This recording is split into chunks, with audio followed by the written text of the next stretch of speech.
Hello, hello, hello. Checking my hair, making sure we got it all right. We're live before anyone joins. I just got back from my trip. It was absolutely amazing. And I'm waiting for Tanisha Blakemore, the beautiful. Let me see if I can get her, everyone. I just got back from my vacation.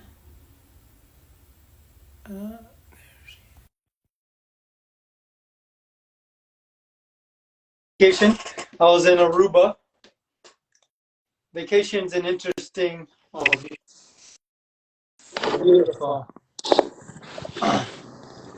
Haven't never done Instagram Live before. Bam! She's on it. She's on it. I love it. But the difference is I've done maybe 4 or 5 of them. I really enjoyed them. Okay. But before, I never knew what to do. And so I was never letting someone know ahead of time, hey, you need to join our live, our live, and then I can invite you to join. And so then everyone was always confused first when they joined. So I've straightened it out, but you were on top of it. I love that. Um, Tanisha Blakemore, correct? That is correct, Jonathan. I love it. Yes, I'm Jonathan Clem with Quality Builders Inc. And what is your Tanisha Be More? Be more, yes. And that also goes along with your name. So tell me about what being more means to you. It's funny actually. Some friends gave me that. They just started calling me, "Hey, Miss Be More," and I just kind of went with it. But I mean, be more means be more positive, be more loving, be more caring, all of the positive things in life. So, yeah, a friend gave me that. I love Sorry, that. y'all. What are Calling me. you what are you doing to stay more positive, right? I'm having a rough day, to be honest. Oh, And I think it's super challenging always to take yourself from the bottom and get to the top. But one of my favorite quotes is always like the most successful people get back on track the fastest. So me being off track, what kind of tips can you give me to get back on track the oh, fastest? well, I am a believer in God. So first and foremost, I always pray, meditate.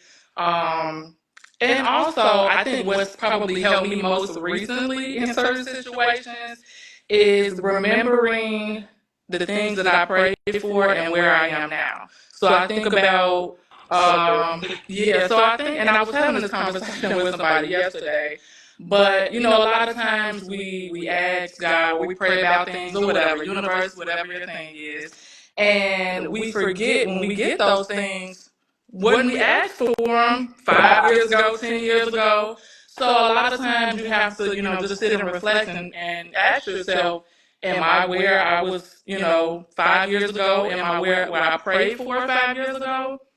That to me that always kind of brings me back to being in a more positive state. So just being grateful for where you Yeah, are. I love that, and it's so crazily spot on because I think I was looking for my journal. I have it right next to me, but the thing I wrote down is number one, I get to the gym. I try to let out the energy through the gym, Mm-hmm. and then I go to prayer as well. And Mm-hmm. it's just changed my life to pray for what I'm grateful for Yep. Yep. first, and then what I need help with, and Yep. then what I'm sorry for, because I'm always screwing up on a daily basis. And Yep. when I found when I can pray in those kind of three consecutive things, but Mm-hmm. the thing I love what you just said is like looking back to see what did I pray for, and did it happen, and have I been grateful for that? And Yep. that's a gold nugget. Exactly. Yep. And so, what do you find yourself praying for most often now? What I pray for probably most often now is to remain in perfect peace. I've had a lot of, I'm not going to say a lot, but I've had quite a few tragedies in my life in the past, probably 5 years. And once you go through certain things in life, For me, for example, at one point I was in a state of depression, sadness, just I was in a mess, Jonathan. But I just hold on, I'm not gonna get emotional. um,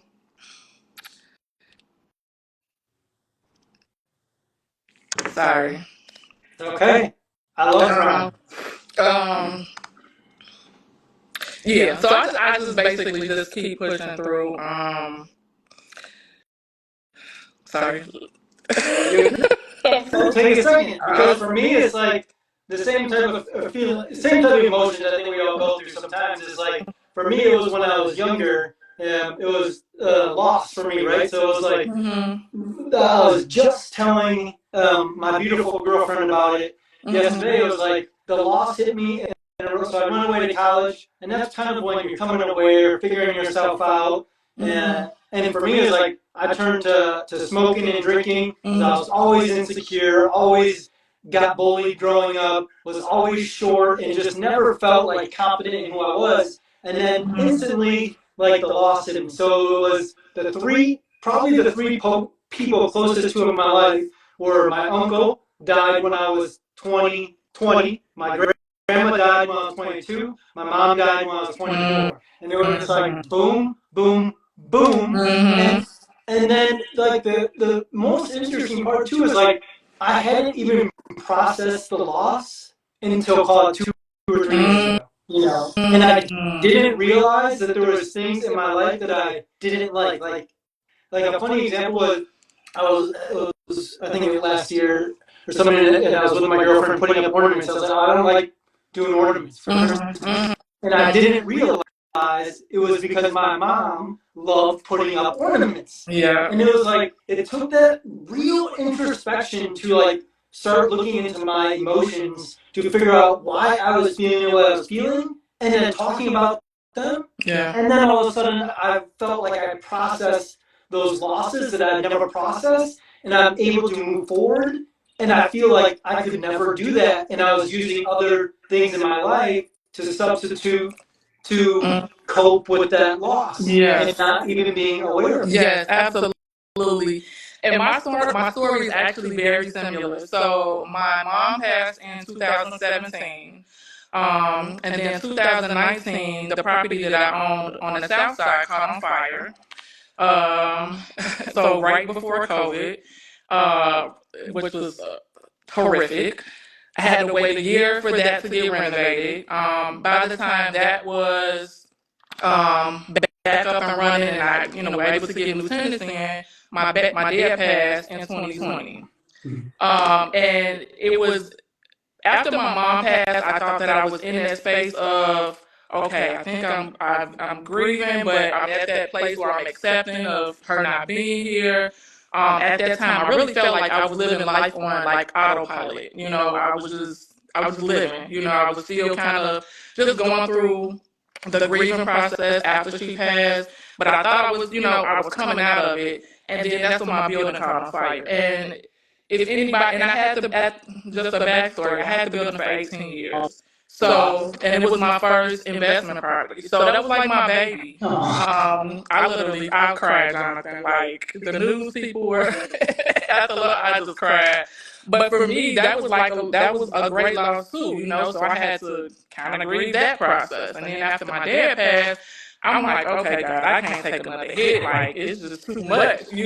Right? So, back to what I was trying to say before I was getting emotional, just remaining in perfect peace, because once you get to that space where you're out of depression, you're feeling happier, you're enjoying life, you don't want anything to come in your life that's gonna take you back to that depression or feeling not happy. So that's probably one thing that I want to remain in, is perfect peace. Anybody or anything, because I know some things are out of our control. Life happens. But if I can just remain in peace, I am okay. That's good for me. Well, and I think that's like an interesting statement too. Is like some things are out of control. I would almost go to as far as I think everything is out of our control. And my theme of the year is surrender. Surrendering just to whatever it like you said, surrender to me means perfect peace. There's not going to be something that happens that's going to set me off. I mean, there is. Right. Inevitable. Right. But like, the more I can understand who I am, what I've done, what triggers I have to put me in those emotions, but really know that those are just triggers of past events that happened. Exactly. That doesn't mean that's what's going to happen in the future. Exactly. Yes. And so, yeah, being aware of those triggers, being aware of just like who I am, and just knowing that like it is all out of my control. Like the thing I've been saying most often recently is, you can make the right decision 10 times and then get the wrong result, or the result you weren't looking for. Or you can make the wrong decision, the wrong action 10 times and then get the right result. And I think the difference is there's just probabilities of, okay, if we do it this way, this has a probability based on past events that it could turn out this way. But at the end of the day, there's no control. So right, you're so right about that. Yeah, and so your house burned down. Can we go like into those details? Like what happened? What was the process getting it fixed? Jonathan. So my building was in, because I don't have it any longer, but it was in the Auburn Gresham area on the south side of Chicago, right off of 87th near Vincent, so not too far off of Hostage. Yeah. So long story short, there was a house that had been vacated for years. Investors had came. I knew the lady who owned it. She kind of let the house go. So investors came in. They were trying to fix it up. Long story short, it had been vacant for years. I've been calling the city. Can you guys come in, tear this house down? Because it was basically down to the frame. Wood, the neighborhood took all the piping and all that stuff. Long story short, I guess somebody in the neighborhood, I don't know if somebody was in the house, but the house caught on fire. The house next to mine caught on fire. And as a result of that, the north side of my building caught on fire. So yeah, basically the north side and the entire roof was completely damaged. Wow. And then it's not funny that your building caught on fire, but just coming from the south side, 70th in Indiana, and we have a building there that we kind of bought into, and to be honest, I had no idea what I was getting myself into. And truth be told, there was a fire in the front tier of the building. It's a 26-unit building, and dude, it got torched. And it's just been such an experience trying to operate in that type of area where it's just people are doing whatever they can to get any type of money to do what they need to do. I understand. And it's like, as an investor, it's like it's very tough to operate in those settings, but it's also very sad to see that people are in such a state that they're going to tear apart buildings, someone's investment, someone's home, to get what they think is helping them. Just like smoking and drinking and alcohol was helping me, and it's like my struggle is like, man, how do you balance being an investor and wanting to help those people, but also like being upset with them for like damaging your building? Like they came in and took the radiator, broke the radiators off the pipes, and the pressure was building up in an entire unit. It was dripping with moisture from the ceiling fans. It was insane. When I ended up going down there, I wasn't involved soon enough. And a lot of that was on me for not getting there soon enough. But like, it's like such a balance of doing the right thing, but like, what is the right thing in that situation? It's like people don't have a place to live, but they're living in your place and not paying rent. Like, that's not right either, is it? And so my main point was this: I empathize with going through the fire damage, and like we're taking it apart now, and it's a process too. Like it's not something that's easy to handle. But as far as I guess switching the topic more to where you're at now with real estate, I know you're a Coldwell banker.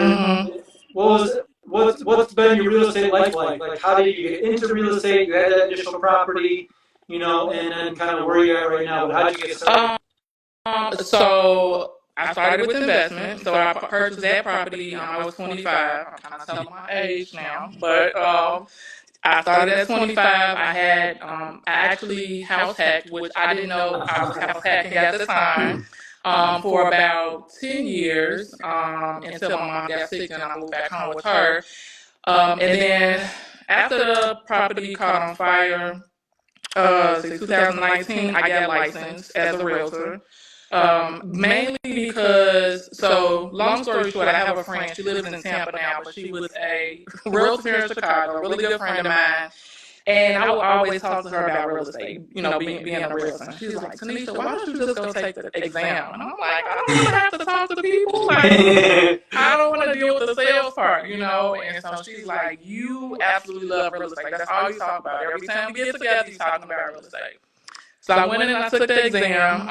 It took a couple of times to pass, but I passed. Hey, that's okay. My girlfriend is getting ready to take it for the third time. So, and she's going to pass. She's going to pass. No doubt about it. Yeah. It just takes focus. That's like the key to anything in life. Is really getting focused, and when you have so many other things going on, it's super hard. So it's refreshing to hear that she still has hope, and I know she can do it. Yeah, so, it's not that easy too, especially like the math part of it. If math isn't your thing, it can throw you off pretty easily. Yeah. And if tests aren't your thing, because some of the questions are like they're so wordy and so long. Yeah. And for me, I'm a slow reader, so the wordy questions were the hard part for me, not the long part, or not the math problems, but getting through the test is a challenge. So, definitely. So you got to pass your test. So I got past my test. Yep. I kicked my heels on the way out the door because I didn't want to take the class over again. And I've been licensed since April 1st, 2019. I started with Keller Williams.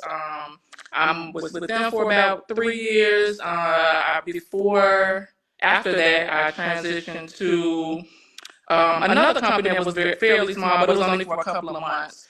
And then I most recently transitioned from Dreamtown, which I absolutely love. But now I am at Coldwell Banker. So I'm excited about 2024 and what it'll bring in real estate. So you jumped around to a couple different brokerages. Can you give me like an inside scoop on what kind of KW was like, Keller Williams, what Dreamtown was like, which you just said you loved, and then why you kind of switched over to Coldwell Banker? Because I think that's like a question that people are always struggling with. Okay, I got my license. Now what? Yeah. Which brokerage do I go with? Like I have a brokerage. I'm a managing broker, but I don't tell anyone they should come join mine because I have no training, I have no support, and you got to know what you're doing. It's kind of like feed yourself type of deal over here. So, but those other brokerages, I know they have a lot of training and things set up. Yeah, and Keller Williams was a really good start. I think it's a good start for new agents, not, downplaying any of the other brokerages. But for me, Keller Williams was a really good fit. Just to kind of learn, they really give you the basics of real estate. Now, they're not going to help you get sales. You still have to get out there and hustle. But they really give you a good foundation of being a realtor. Their systems are really in place to help you with that, the classes that they give. Keller Williams was really good for me to start out. I transitioned to Dreamtown about a year ago. Really love Dreamtown. And I just transitioned because, it's a really good company, but of course, you look at certain things that are more beneficial for yourself, being in the business. So that's why I decided to move on to Coldwell Banker. Okay, so they just had different splits and stuff for the most part, or they have different resources? Yeah. Mm-hmm. Yeah, I always recommend to people that they probably try and start out at Coldwell or KW just because, like, the resources you have, like, it takes a lot to get up and going, but like they have a clear system Mm-hmm. of people who are making millions and billions of dollars selling real estate. And I think that's always one of the things I'm trying to work on more than anything else is learning from other people's mistakes. Mm-hmm. And they have a lot of people who made a lot of mistakes selling Mm-hmm. real estate, and so it's a great place to learn from. And now at Coldwell Banker, what are some of the things that you love about that brokerage besides the splits? Is there good training, or what's the setup like So there? I've only been, I transitioned like after the first of the year, so it's only been like a month or two, so I'm still getting adjusted. But for me, honestly, they are very similar to Keller Williams in a way. Right. They have a nice portal with all of the information that you need, training, marketing material, people on call to help you all day long. So again, it's very similar to your Keller Williams, but I like them just because coming from, and not Dreamtown, but another smaller one I was at, it just gives you a little bit more, I guess, structure, because that's something that I need. I work full time as well, so I'm used to working for corporations, and I'm all about structure, organization, and I just needed to be with a company that was, operated the same way. Yeah, so I think like getting your real estate license is tough in itself, just passing a test. But like getting started is obviously the hardest part about learning anything new. Mm-hmm. You know, your Instagram is absolutely amazing. Thanks. I'm guessing like they gave some tips and tricks and stuff like around your marketing and that type of stuff. Like, is there anything you would advise a new agent to get into as far as that goes? Well, as far as social media is concerned, that was a lot of me. I didn't get any training or anything. That's just me being the creative that I am. But one thing that I remember at Keller Williams, the first day of class, they told us, do not be a secret agent. Mm. That has stuck with me for a very long time. Writing it down. Like, who can you help um, purchase property, invest, or what if they don't know that you're a realtor? And that was my thing. Like, I didn't want to get out here and be the salesperson or whatever, but how are you going to help people if they don't know what you're doing? And for me, it was basically, I became a realtor to help people, because when I purchased my investment property, I had no clue about being a landlord. I was 25, Jonathan. At that time, we didn't have Instagram. We didn't have Facebook. I think at that time, we were still operating on MySpace, Craigslist. So now, that it's prevalent, we have social media. I want to get out here and help people on building generational wealth with real estate, because I found it to be very beneficial if you do it the right way. Yeah, I think there's a lot of, for lack of better words, there's a lot of bad realtors out there that give realtors a bad name, just like there's a lot of bad contractors out there that give contractors a bad name. But yeah, I'm kind of the same way, same as you. It's like I know that I have good intentions behind what I'm doing.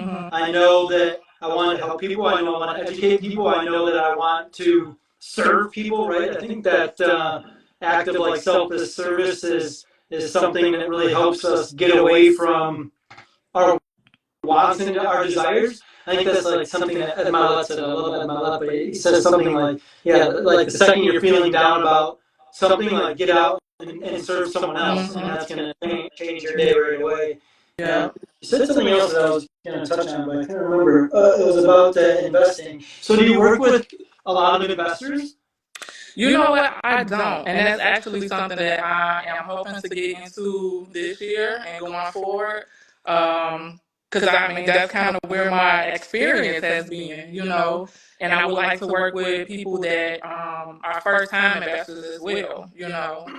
So, Yeah, I mean, I think there's no doubt. I don't know if you're on Bigger Pockets website or if you heard of it, but that's for sure where I'd be on looking for, new people who are trying to get into the real estate game, just because there's so many. And I mean, and that's one of, my main things is I love getting on there. I love answering questions because it's like I've experienced, like, I don't think there's someone else who's had so many projects that have gotten so screwed up as mine, and because of those screw ups, then I'm able to help someone else. So it's like I can turn my, failures, disappointments, struggles into someone else's successes, and I think that's one of the main things I'm always focusing on. And so I love getting out bigger pockets. I'm on there every day, posting, trying to help people and serve people. And then, when you're just giving back to give back, that's when all of a sudden things start coming your way. Yes, exactly. You know what, Jonathan? Before we got jumped on, I was trying to remember,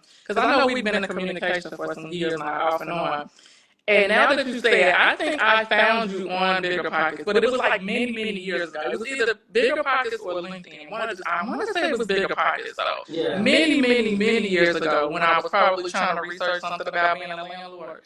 I think that's how we connected. It's been a long time. I'm positive it was probably in Bigger Pockets because it's just like I've seen how much like people just genuinely appreciate you answering some questions of things that struggled you're with, right? This is like one of my things I have up on my board is like I always want to be available to someone. So if someone calls me, questions me, like I may not respond immediately. Like I'm not the fastest responder, but I will always respond to someone and be willing to help them in any way that I can. That's on my board too. I'm always willing to help anyone. I'm always available. I'm a man of faith on the top, of course. But yeah, I mean, those are some of the things. It's like, man, like life is not. It is for me. It's peaks and valleys, and especially when you're on this kind of like more entrepreneurial journey, and the peaks seem to be higher and the valleys seem to be a little lower. And I think it's kind of like what we talked earlier. Is like finding those things that balance you out, like you said, prayer, meditation, that they give you a time to reset. Because if we don't work on ourselves, there's no way we can help anyone else. Yes, yep, correct. Well, as far as your Instagram goes, can we get a couple tips? I mean, you have a great Instagram period. You have so many posts up there. You have a ton of followers. Like, what do I got to do to up my social media game? Well, I'm answering your question, but I'm talking to myself. It's usually the best way to do it. Is like, what do I need to do differently? So for me, I think I found to be consistent, which I'm still working on. I have my periods where I'm very consistent, but then you get burnout. You get tired of trying to figure out reels, what to talk about. You feel like you're talking about the same thing. But I also follow people on Instagram that talk about content creation and just trying to figure out different ways to educate, but also grasp people's attention, because people's attention span is very small these days. So you have to get them in the first 5 seconds, and right now that's something I'm kind of, I guess, struggling with, because I want to educate, but I want to come off professional, but I have a little funny side to me. So I'm trying to figure out how to incorporate all of those things and still get my point across in my post. But definitely consistency. I would say batch create. So Sundays are usually my day of like relax. So that's my day to get all my content creation. So I'll make maybe, like, depending on how I'm feeling, at least 5 posts. So either reels or static posts. So I'm constantly like changing my shirt, so you guys won't feel. There's a secret. Constantly changing my outfits. But yeah, so Sunday are my days to content create, batch style, and just plan out the week. And that's pretty much it. And now I'm going to start doing more live, Jonathan. Now. Yeah, I mean, well, because plus then we'll repurpose this, right? Then there's some beautiful nuggets that I know you touched on that we can repost, we can collaborate together, and then it's just, it snowballs together. And yeah, I think like consistency is one of the hardest things, and like, yeah, I think that's one of the best tips too is batching things together. Okay, I'm gonna do this for 2 or 3 hours straight. I'm gonna stay laser focused. One of the things I love from Alex Hermosi, who, huge social media following, he does this thing called not time blocking, but time clocking. I just made that up, but it's the right type of frame. Basically, as soon as he starts something, like bigger pocket post, starts the stopwatch. As soon as he gets distracted, stops the stopwatch to say, how long is it taking me, one, to get distracted, but two, how long is it actually taking me to do the tasks that I'm doing? And then all of a sudden, when I started doing that, I'd be like, okay, stopwatch, bigger pockets. I'm working. I'm way less distracted because I know I have that stopwatch on. The second I start to go off task, I'm like, nope, stopwatch, gotta get this done. And all of a sudden, my time on task is like 15 minutes, 20 minutes to do 3, 4, 5 bigger pockets posts when I'm timing it. When I'm not timing it, I feel like I'm on there like 30, 45 minutes easily. And so that's one of my biggest tips for anyone who's looking to kind of be able to batch their time better together and do work more efficiently is start that stopwatch on your phone. And the second you get off track, either stop it or you get back on track. But that's good. Huge. I'm gonna use that because I have a bad habit of getting some people call it squirreling, but we all do. The media is meant to squirrel us every day of our lives. So I could be totally working on social media, scrolling through, trying to figure out ideas, and I see somebody's post, and now I'm just scrolling for 2 hours. So yeah, definitely, yeah. I agree with you. Yeah. And yeah, I think like the hardest part about that is a lot of us have negative triggers. I don't know. Someone says something to piss you off, but it's like, how do we, or like one thing I've always tried to do is like, how do we put more positive triggers in front of us in our life? Like for me, it's like here on my computer, you can see it's like all my notes are right here of like things I want to do better, more, and I have all these correct greatly, create your day, don't react to it. It's lonely at the top, and it's just like all these types of things throughout like whatever my house is pretty boring, so don't point me on the wall. I'm probably as basic as they get, but except for like little reminders like that. Like I keep my goal sheet up in front of me, my theme for the year, and like all that stuff. Just like man, it's just positive triggers, So how do we get rid of negative triggers? Like negative triggers could be cookies in my cabinet, or better yet, alcohol in my fridge. Like it's not there because I know that my environment is more powerful than my willpower. So I remove things in my environment where I know my willpower is even stronger, and I put things in my environment to make my willpower even stronger. I love that. I love that. I think we got to call it a wrap. But so if anyone wants to get a hold of you, if they're looking for an investor-friendly agent and want to talk with you, is the best place through Instagram at Tanisha B. Moore? Is it your email or actually TanishaBmore.com too? That's even better. I love that.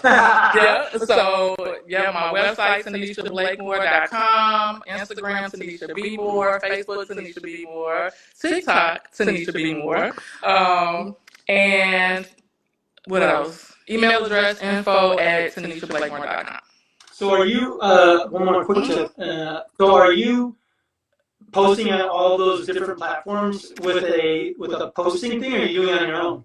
No. So basically, to be honest, all my posts are on Instagram. I don't really deviate too much because I try to stay focused, Jonathan. I can't. It's too many platforms. I try to post on TikTok every now and then. Now, one thing I like about Instagram is that you can set it to where your posts transfer directly to your Facebook page. So now I don't have to do both of those. Oh, that's even better. Yeah, the only reason I asked, we use a platform that sends it out to all places, including TikTok. So do you schedule your posts? Yeah, we schedule them. Yeah, it took a long time to get that far ahead, where you're a month or like a month or so ahead. But man, it was like what you said earlier. It's like you need structure. And it's like one of my favorite mantras up there is like structure provides freedom. Because once you get the structure in place, now you're free. Your mind space is free to go do the other thing. But when it's crowding your mind space and you don't have the structure in your system, now all of a sudden everything's coming at you at 100 miles an hour, and it's so impossible to catch up sometimes if you don't do the things that are going to give you the long-term results. If you're always living in the short term, I like kind of flip-flopped my mantra of I used to be like an 80-20 person and thinking in the short term and 20% in the long term. Now I'm 80% in the long term, 20% in the short term. Because you got to enjoy the cookies every now and then, but if I eat cookies every day, I'm going to be huge and overweight, and I'm not going to be happy with myself. Exactly. And then all of a sudden I'm going to go down into a downward spiral, and it's not going to be a good thing. Exactly. But we're Quality Builders Inc. And yeah, I absolutely love connecting with you. I appreciate You as well. opening up about your stories and your struggles, because I know everyone else out there is going through the same types of things of loss and money, financial problems, and Yeah. I know they agree. It sucks. It's life though. It's helpful to know that all of us are going through similar things. Yep. And if you and I aren't out here talking about it, someone has to. So why not let it be us? And I've just found it only makes us stronger to get through those things, talk through those things with everyone else. Absolutely. Thank you so much, Jonathan. And I'll be I think I'm gonna be at your event Saturday. Oh, beautiful. Yeah, we got an event on Saturday at 10 a.m. A&M Mortgage. Please come there. And then, like we talked about, let's schedule another Instagram Live in a month or 2 months, so we can reconnect and talk through what we've been working on. Sounds good. Sounds good. See you Saturday. All right. Bye. Take care.